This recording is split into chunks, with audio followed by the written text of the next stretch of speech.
that is diagnostic investigations of cardiovascular system. These are the methods, investigations are the methods of identifying heart conditions associated with unhealthy pathologic heart function. There are many types of investigations which are included for cardiovascular evaluation. They are invasive as well as non-invasive. This is the list of investigation in cardiology: chest X-ray, electrocardiogram, echocardiography, cardiac magnetic resonance imaging. These are the investigations which are related to the radiology department.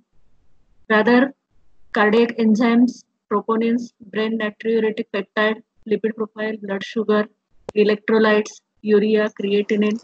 These are related to the pathology department.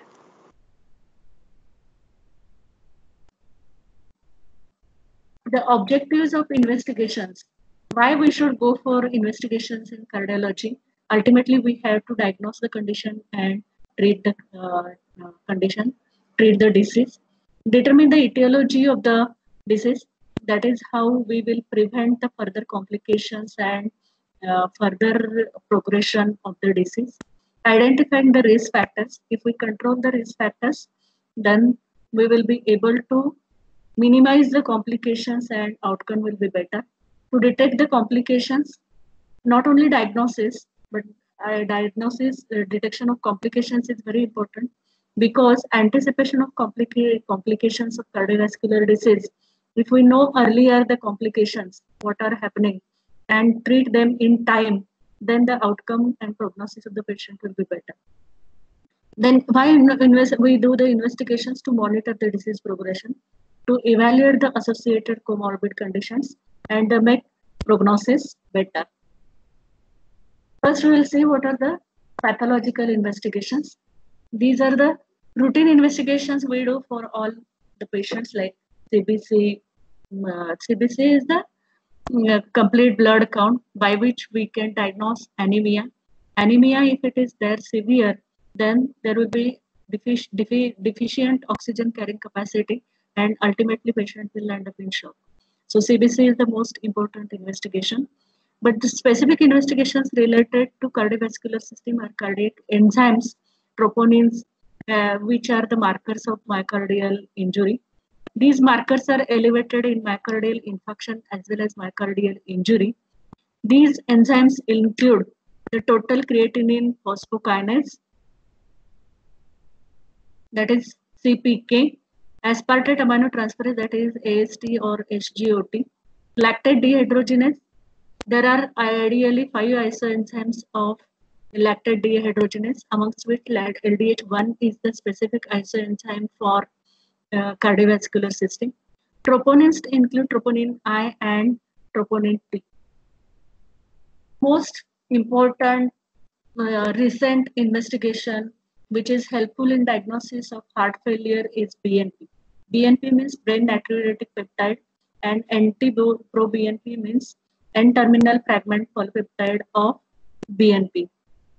This both BNP and NT-proBNP are useful in the screening and diagnosis of heart failure. When they are raised, it indicates the heart failure which is related to the heart condition, that is cardiac condition, and it is not ARDS or respiratory failure. These enzymes, troponin T and troponin I, these are very specific markers for myocardial injury.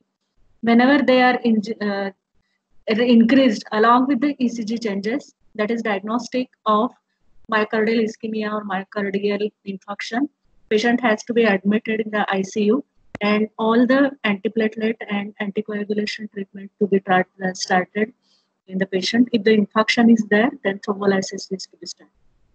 Other investigations are supportive and are useful in detecting risk factors, complications, or comorbidities. These are fasting lipid profile. Lipid profile, we do fasting, 12 to 14 hours of fasting patient is asked to keep, and then the blood sample is collected for detection of lipid profile. And this profile includes the estimation of total cholesterol, low density lipoprotein, high density lipoprotein, and triglycerides. Amongst which rise in total cholesterol, rise in low density lipoprotein, rise in high density or fall in high density lipoprotein, and rise in triglycerides. This is considered as pathological. Remember that high density lipoprotein, when it is raised, it is good for the heart. It is a good cholesterol. Rest are the bad cholesterol. Blood sugar is done to exclude the presence of diabetes mellitus. It happens that diabetic patients are more prone for development of cardiovascular complications. But it also happens that patient first presents with cardiovascular complications, and at that time, patient is detected to have blood sugar. Many times it happens that patients are newly detected having diabetes mellitus whenever they are presenting with some other complications like myocardial infarction. And this blood sugar is to be done random blood sugar on admission, then fasting blood sugar, 2 hours postprandial blood sugar, and glycosylated hemoglobin is to be done for each and every patient. In ICU patients, whenever the patient is in heart failure or having myocardial infarction or some arrhythmias, then we do the blood sugar very frequently, that is 2 hourly, 4 hourly, or 8 hourly as per needed. If the patient is in ketoacidosis, then we do the blood sugar every 1 hourly or 2 hourly with glucometer. And it is to be treated with insulin infusion or insulin bolus injections. Electrolytes like sodium, potassium, chloride, calcium, and bicarbonate are done. These are to be done separately or they can be detected on blood gas analysis.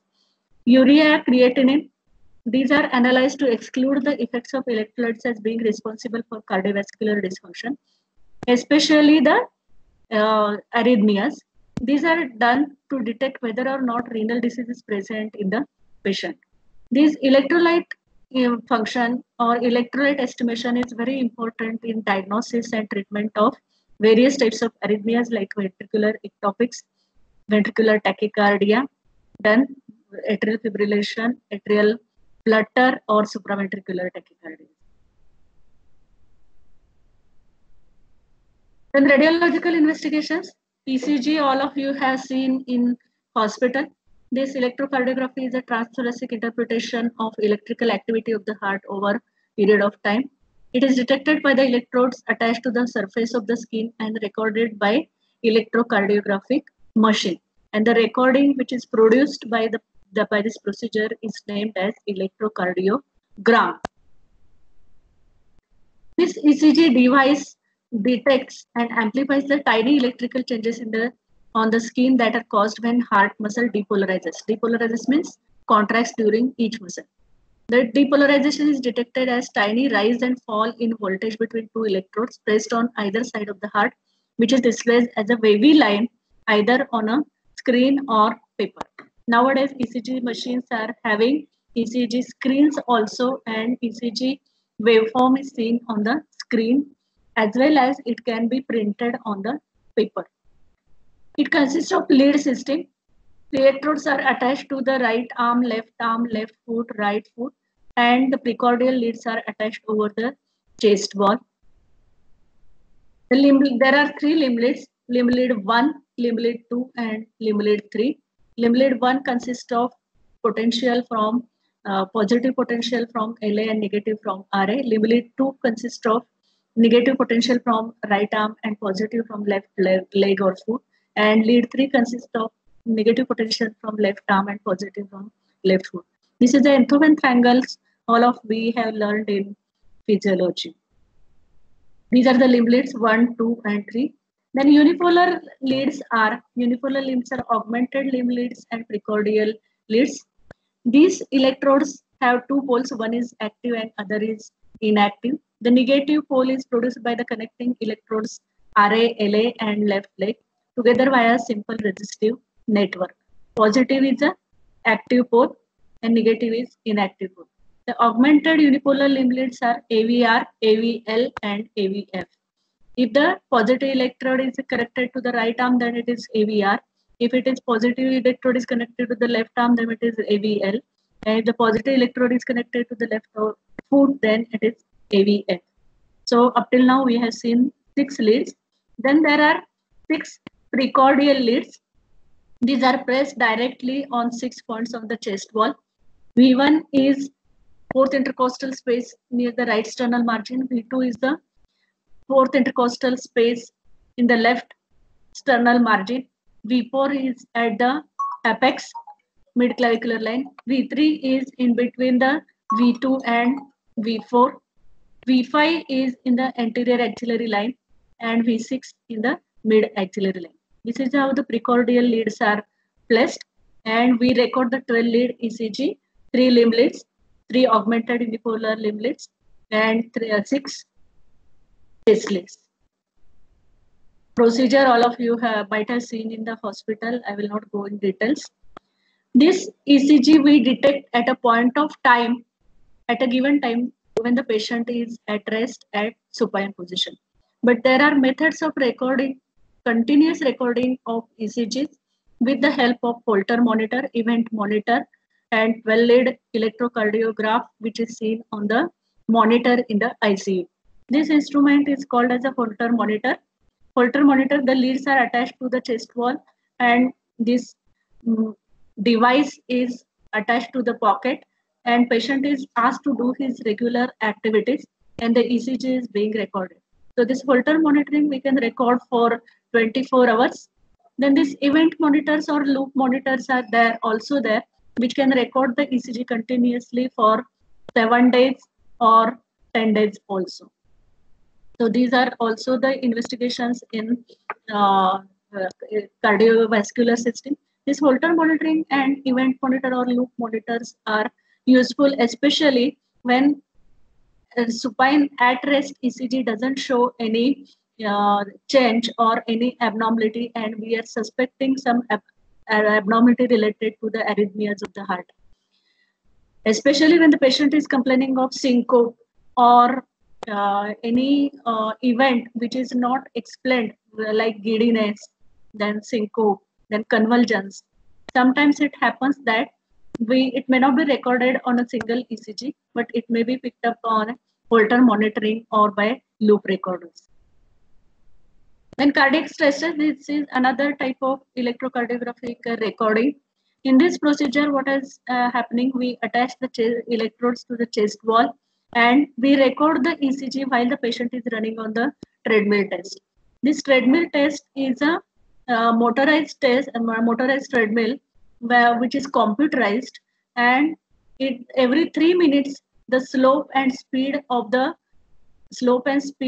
treadmill is increasing, so that workload given to the heart is increased every 3 minutes. Patient is asked to walk according to the speed of the treadmill for about 9 minutes or according to his capacity till his target heart rate is achieved or till the ECG shows some abnormality. So normally isoelectric line is there which runs from P wave to ST segment. But if there is ST segment depression or ST segment elevation during the walking on treadmill, which is shown on the monitor, then it is recorded as abnormal stress test. This is the isoelectric line. If it goes below the mean line, then it is depression. If it goes above, it is elevation. So ST segment depression on treadmill test is very much indicative of ischemia or infarction of the myocardium. At that time, treadmill is stopped and patient is sent for angiographic evaluation of that ischemic lesion. All of you know this ECG, this P wave, then Q wave, QRS complex, ST segment, and T wave. P and T wave are upright waves along with R wave, which is a longer R wave, taller R wave. And Q wave and S wave are the negative waves. So P wave is produced by atrial depolarization, QRS complex is produced by ventricular depolarization, and T wave is produced by ventricular repolarization. Then there are PR interval, QT interval, and ST segment. So why we record the ECG? The purpose of recording of ECG is to detect any damage to the heart. Drug effects like digitalis or quinine or cordaron, that is amiodarone. Then the size and position of the heart chamber. Chamber enlargement can be detected on ECG like LA enlargement, RA enlargement, then LV hypertrophy, RV hypertrophy that can be detected by ECG. Heart rhythm is very well detected by ECG. So whether it is normal or abnormal, normal rhythm we can detect with if it is sinus. Abnormal rhythms like atrial fibrillation, atrial flutter, ventricular fibrillation, ventricular flutter, then ectopics, supraventricular ectopics, supraventricular arrhythmias. Various types of arrhythmias can be detected by ECG recording only. We cannot detect the arrhythmias only by auscultation or by BPG.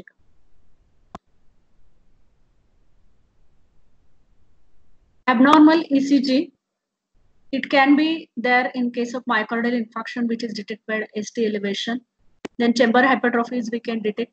Congenital heart diseases can also be diagnosed on ECG, like tetralogy of Fallot, PDA.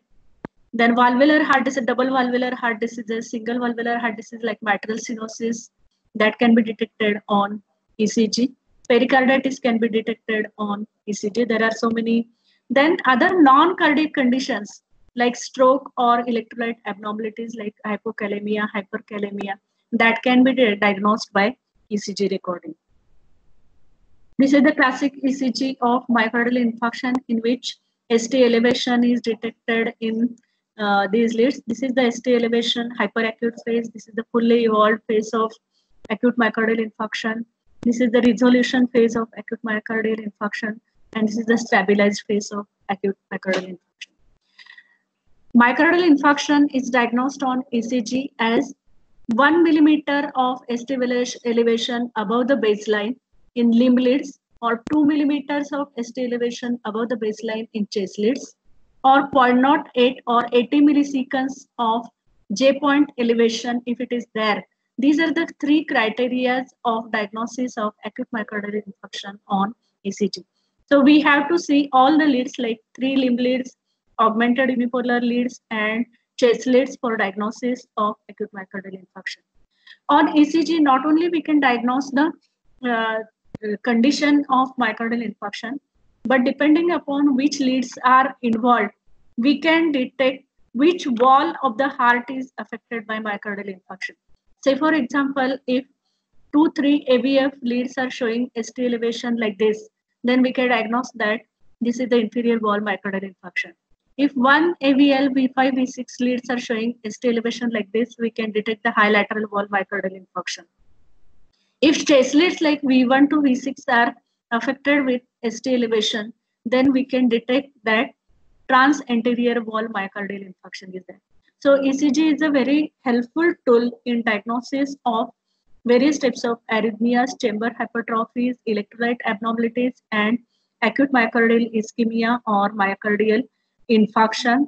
So ECG is a most important or unmatched investigation in cardiovascular system. Then echocardiography, it is a diagnostic investigation which uses ultrasound waves of frequency more than 20,000 hertz. It can produce two-dimensional as well as three-dimensional image slices of the heart muscle. It determines the structure of the heart. Like ECG, we saw that it detects various electrical abnormalities of the heart, that is of conduction system. But echocardiography detects the structural abnormality of the heart chambers, flow, and valves. So this is the direct visualization of the heart like ultrasonography. So we can detect the chambers like left atrium, left ventricle, right ventricle. We can detect the valves like mitral valve, tricuspid valve. We can detect the vessels like aorta and pulmonary artery. There are various views like parasternal long axis, parasternal short axis, apical four-chamber view in echocardiography. By all means, we can detect, by all views, we can collectively get the information about the structure of the heart, as well as we can detect the wall motion abnormality of the myocardium, which is abnormal in myocardial ischemia or myocardial infarction. There are two types of echocardiography. Not only two, there are various types like transthoracic echocardiography, in which probe is kept over the thoracic wall and image is produced on the screen. Other type, in transesophageal echocardiography, the endoscope is passed through the mouth into the esophagus and camera is attached to the end of the endoscope, and we can detect the structure of the heart from posterior aspect. So the lesions like atrial septal defect or thrombus in the left atrial appendage can be diagnosed and confirmed on transesophageal echocardiography, which may be missed by transthoracic echocardiography. And Doppler echocardiography is another method of evaluation by echocardiography, in which we can determine or measure the direction of the flow. It is a color Doppler. We can see the regurgitant type of lesion or stenotic type of lesion. We can measure the velocity of the blood flow, and by measuring the velocity, we can derive the gradient across the wall by the method of Doppler echocardiography. There are other types of echocardiography like stress echocardiography or dobutamine stress type of echocardiography, in which dobutamine is infused in the patient's veins and contractility of the heart is detected. So whatever abnormality which is not detected by simple plain echocardiography and color Doppler, that can be augmented by contrast echocardiography and stress echocardiography, and we can further detect the abnormalities. So the indications of echocardiographic assessment of the cardiovascular system are valvular heart disease, myocardial infarction, hypertensive heart disease, pericardial effusion, congenital heart disease, cardiomyopathies, aortic dissection, rheumatic valvular heart disease, cardiac failure, and calcification of the valves. So it is a very useful, cheap, non-invasive investigation in which radiation is not involved. There are no risks or no side effects of the echocardiography. It can be done at bedside also. So we can get most of the information of hemodynamic abnormalities by this echocardiographic evaluation. Then the next investigation is cardiac angiography. It is an invasive indication. It is an imaging technique used to visualize the lumen of the blood vessel, especially the coronary arteries and heart chambers. Traditionally, it is done by inserting the catheter in the, previously they were inserting through the femoral artery. Nowadays, they are inserting in the radial artery. So patient can walk immediately after the procedure. Radiopaque contrast agent is injected into the blood vessel as imaging is done with the help of camera and fluoroscopy, and direct visualization of the vessels like left anterior descending, then left circumflex, then right coronary artery. They can be directly visualized, and their lumen can be assessed if it is narrowed and there is block in the coronary arteries. I will not go in details of the procedure of cardiac angiography. This is a cath lab setup. There are around 8 to 10 cath labs in the Kolhapur city. This is the fluoroscopy machine. Patient lies on the table. The procedure is done by inserting the cannula in the right radial artery and dye is injected, and images are produced by the fluoroscopic technique on the screen, and it is seen directly on the computer.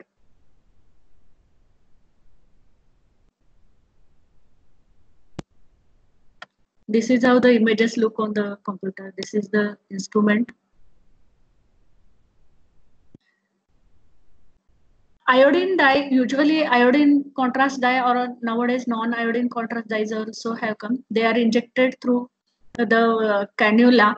Several X-ray pictures are taken one after the other, which may either be still images displayed on the image intensifier, or there may be motion images stored digitally on the computer. It takes around not 1 to 3 hours nowadays. It can be done within 15 to 20 minutes. Catheter is taken out of the when the procedure is complete, and pressure is put on the needle site so that there will not be bleeding and aneurysm formation. This is the picture of diseased left anterior descending artery. There is around 95% narrowing.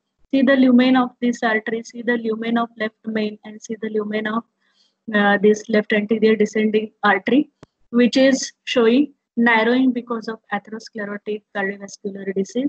Definitely, it is indication for angioplasty. If the lesion was here in the left main, then usually they advise the coronary artery bypass graft surgery. There are, of course, because it is an invasive procedure, there are, of course, some complications like tear in the blood vessel, aneurysms, hemorrhages, stenosis. There may be abnormal position of the blood vessels, abnormal branching, change in the blood vessel of injured heart. So some complications are involved in this procedure. Unlike the echocardiography, which was totally without any complications. Then nowadays, intravascular ultrasound of coronary arteries. This is the investigation which has become popular nowadays. Ultrasound transducer attached to the tip of catheter guided through the coronary artery. It does the estimation of size of the lumen of the coronary arteries, and the lesion is detected. It is in it is helpful in evaluation of coronary plaques, their structure, composition, which is not seen in angiography. In angiography, we can see the only narrowing of the lumen. We cannot detect the plaque. Here, the plaque and its nature can be detected by the ultrasonography. A wall of the blood vessel can be seen, and connective tissue surrounding vessel wall can be seen. Then next investigation in cardiovascular system is nuclear heart scan. It is a type of medical test where a safe radioactive material called tracer is injected through a vein into the bloodstream.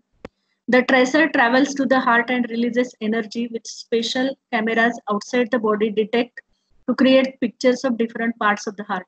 These are the pictures of nuclear scan of the heart. And using computer software, the images are made to appear as if the heart is moving. So various segments of the heart can be seen what is the uptake of that tracer. If there is injury or dead myocardium is there, it cannot pick up the tracer and that myocardium will not move. So viability of the myocardium can be detected by nuclear heart scan. Thallium usually is used for myocardial scan. This thallium study can be done at rest, or it can be done during exercise tests. The radioactive tracer is injected into the bloodstream. ECG patches are attached to the body to check heart's electrical activity. Patient is asked to do the exercise, not only on the treadmill, but bicycle. The supine bicycle exercise is advised, and nuclear heart scan can be done.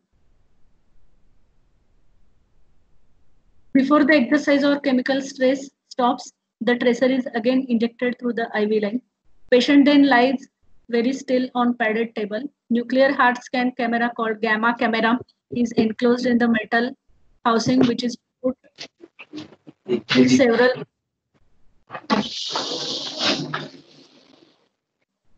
Hello?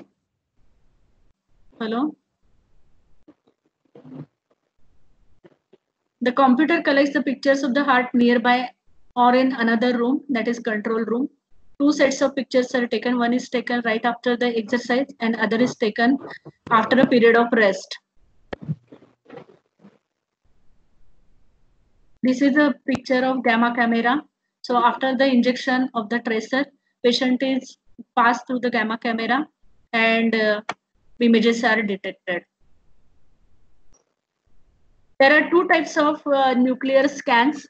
Single positron emission computed tomography, that is called as PET, or cardiac positron emission tomography, that is called as PET. Or that means PET scan or SPECT scan, that is very helpful in detecting. This is especially helpful when the patient has abnormal ECG like left bundle branch block, and there is dilemma in diagnosis of myocardial infarction whether to go ahead with the angiography and angioplasty or not. These can be diagnosed with the help of nuclear scan. Sure. Uses of this nuclear scanner, myocardial perfusion scanning, as I said, it is a test for myocardial viability testing, and pumping action of the heart to the body is detected by ventricular function scanning.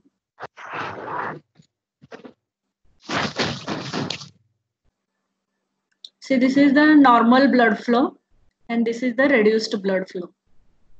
So various images during systole, diastole, and multiple images are taken and it can be detected.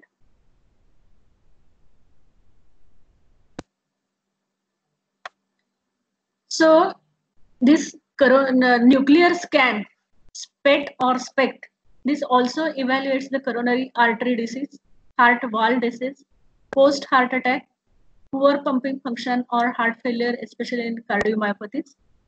It is helpful to decide whether coronary angiography or cardiac catheterization will be helpful or not. It decides whether angioplasty or coronary artery bypass grafting will be needed, and it monitors the procedure or surgeries such as CABG or heart transplant. So the indications for which test may be performed are atrial septal defect, dilated, various types of cardiomyopathies, various. Then cardiac amyloidosis and heart failure. Chest X-ray is another non-invasive, simple, cheapest investigation, can be done anywhere at peripheries, and it can be detected with very small amount of radiation to produce the image of the heart. It not only gives the idea about the heart structure, but it also gives the idea about the lungs and chest bones on film. So it is a very helpful for thoracic imaging. Procedure of X-ray, I will not go in details. Usually what X-ray we take is a PA view or posterior anterior view of the chest X-ray. Patient stands with his chest against the container of the film. The X-ray beam from the machine comes from the posterior or back and moves through the chest to the anterior front. In some patients, if we consider the masses or lesion in the middle mediastinum or lower mediastinum, then we take the lateral views in which patient stands sideways in front of the film with arms raised up, and X-ray penetrates the chest from the sides. So either PA view or lateral view is helpful for detection of cardiovascular diseases in patients. It is a cheap, easily available, very small amount of radiation can be patient can be exposed to, and easily available. It is helpful to diagnose the heart conditions like cardiomegaly, aneurysm, and coarctation of aorta.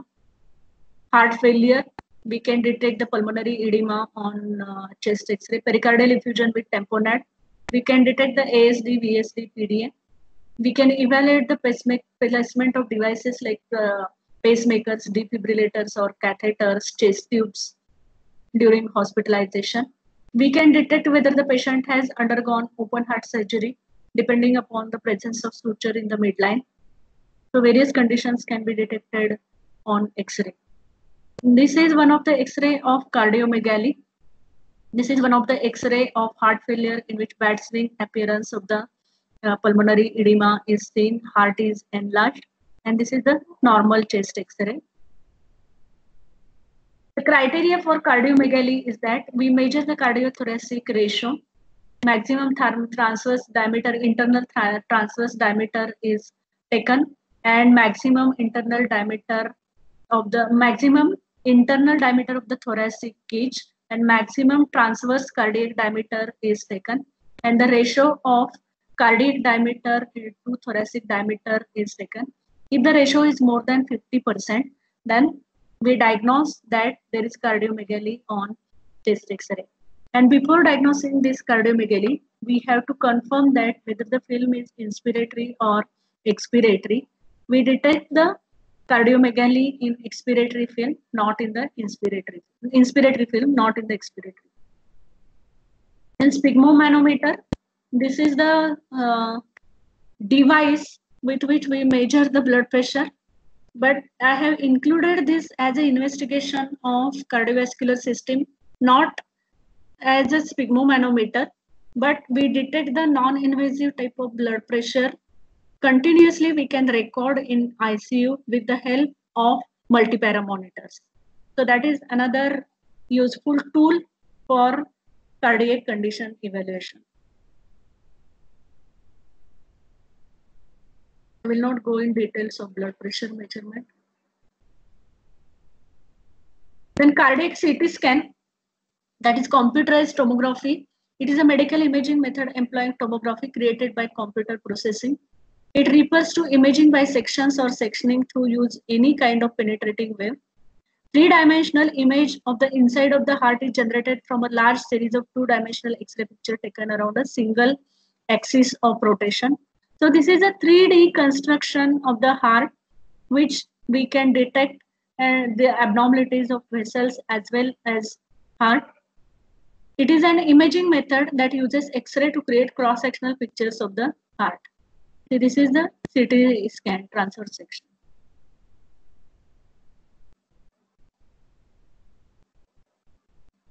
In this procedure, CT scan, computer creates separate images of the body area called as slices.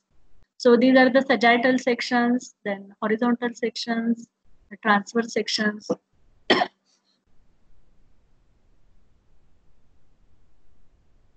In this is a CT scan machine. As like a CT scan of any other part of the body like brain, CT scan of the heart also can be done.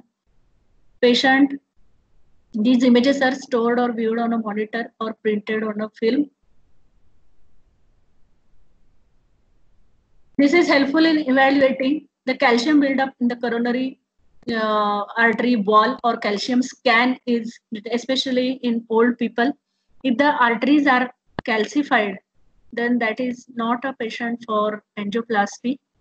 So to detect that, coronary calcium score is detected with the help of CT scans. Then coronary artery disease, problems with heart function and heart walls, aneurysm and dissection of the aorta, pericardial disease, then cardiac masses, and congenital heart disease. These are the conditions which are the indications for computed tomography of the heart.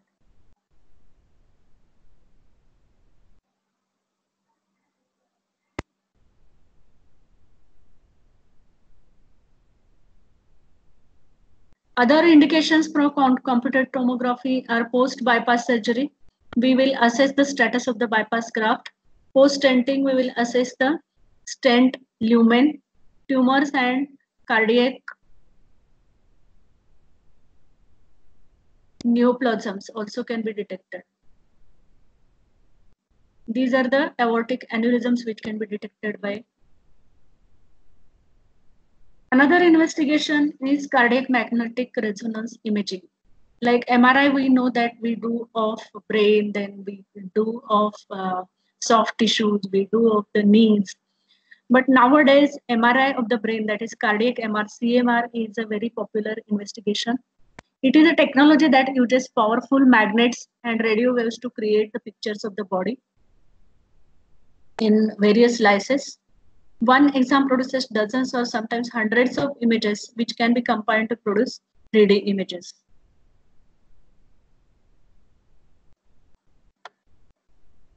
The principle of magnetic resonance imaging is the single proton of the nucleus of hydrogen atom vibrates or resonates when exposed to or burst of magnetic energy. When many hydrogen nuclei resonate in response to changes in magnetic field, they emit radio frequency energy. The MRI machine detects this emitted energy and converts it into image. Hydrogen nuclei are used because hydrogen atoms are present in water molecules and therefore are present in every tissue in the body.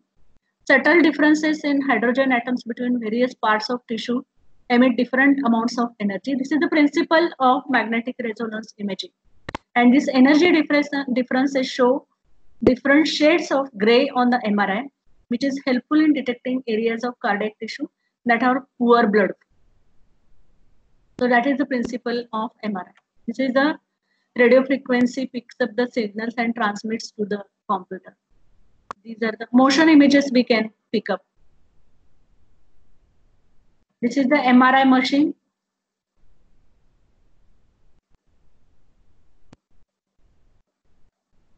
The uses of cardiac MRI, it helps in visualizing heart muscle scar because of myocardial infarction with the help of or without the help of contrast agent. It can detect the cardiac function by using CNA imaging. Perfusion defects can be detected. Congenital heart defects can be imaged. Imaging can be done. Aortic dissection, cardiomyopathies, especially the non-compaction type of LV cardiomyopathies, left ventricular cardiomyopathies. In this condition, cardiac MRI is helpful because trabeculation of the myocardium can be detected only by MRI, not the CT, not the echo, not the X-ray, but echocardiography can detect the trabeculation of the myocardium, and MRI can confirm, especially in non-compaction type of LV cardiomyopathies. Then thrombus, pericarditis, stenosis of the Hall, all these conditions can be detected, confirmed on cardiac MRI. We can assess the function of the heart, volume of the blood flow and ejection fraction, then heart failure, we can distinguish between stable and vulnerable plaque. So there are various uses of cardiac MRI. It is a safe and non-invasive test. It uses the radio waves without ionizing radiation or X-rays. Unlike CT, does not carry any risk of causing cancer. The images generated remarkably are complete and detailed and precise. It has the potential of replacing other cardiac tests like echocardiogram, thallium scan, and diagnostic catheterization.